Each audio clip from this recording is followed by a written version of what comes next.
কাকদ্বীপ কলেজে জিএস এর জন্মদিন পালন, আতশবাজির আগুনে পুড়ল অস্থায়ী শিউলির ছাউনি। কাকদ্বীপ কলেজে জিএস এর বিরুদ্ধে বিভিন্ন অভিযোগ যেন পিছু ছাড়ছে না। এবার জন্মদিন পালন করতে গিয়ে আনন্দে বাজির ফোয়ারা, আগুনে পুড়ল অস্থায়ী শিউলির কুঁড়েঘর সহ বিভিন্ন কাগজপত্র।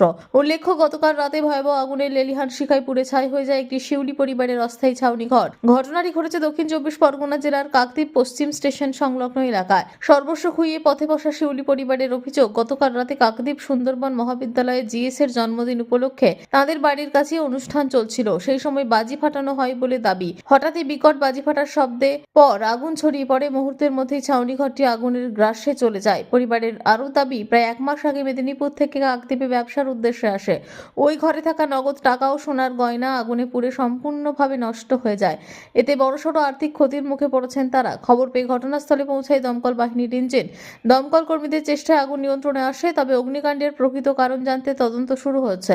ঘটনাকে কেন্দ্র করে এলাকায় চাঞ্চল্য ছড়িয়েছে। ঘটনায় অভিযুক্ত জিএস অভিজিৎ দাস এবং শাসক দলের সদস্যরা ক্যামেরার সামনে মুখ খুলতে রাজি হয়নি। আমাদের ভোরের দিকে একজন পথচারী কল দেয়। আমরা সেই কলটা অ্যাটেন্ড করে সঙ্গে সঙ্গে আমরা গাড়ি নিয়ে বেরিয়ে এসে আমরা একটা ইঞ্জিন দিয়ে কাজ শুরু করেছি। অলরেডি কাজ কমপ্লিটের পথে। তো এই মুহূর্তে কীভাবে আগুন লেগেছে এই মুহূর্তে হলফ করে কিছু বলা যাচ্ছে না, এটা তদন্ত সাপেক্ষ। এটা কিসের বাড়ি ছিল? এটা ওই খড়ের বাড়ি, ওই কুট তৈরি করে, হ্যাঁ, তাদের বাড়ি ছিল আর কি। কিন্তু দেখা যাচ্ছে এখানেও একটা হচ্ছে ছাত্র পরিষদের একটা অনুষ্ঠান হয়েছিল গতকাল, সেখান থেকে কি লাগতে পারে মনে হচ্ছে? এটা বলতে পারবো না, কারণ অনুষ্ঠান তো হয়ে গেছে, এবার তখন তো আর হয়নি। এবার তারপরে কি থেকে হয়েছে সেটা বোঝাবুঝি। ঠিক আছে, আমার নাম গৌতম বিশ্বাস, স্টেশন অফিসার। পড়েছিলাম, তারপরে দেখি না আমার বাড়িতে আগুন লেগে গেছে। তারপরে আমাদের কোনো রকম আমাদের প্রাণ বাঁচানোর জন্য আমরা উঠে চলে এসেছি। আগুন লেগেছে যখন, তখন বুঝতে মানে জানি না কে লাগিয়েছে, কিন্তু ঘুমিয়ে পড়েছিলাম, উঠে দেখি আগুন লেগেছে। উঠে তারপরে আমাদের উঠে বেরিয়ে এসে দেখি না বাজি ফাটতেছে, ওর ভিতরে বোম ফাটতেছে। বোমগুলো বা বাজিগুলো ফাটছে কোথা থেকে? ওর ভিতর থেকে।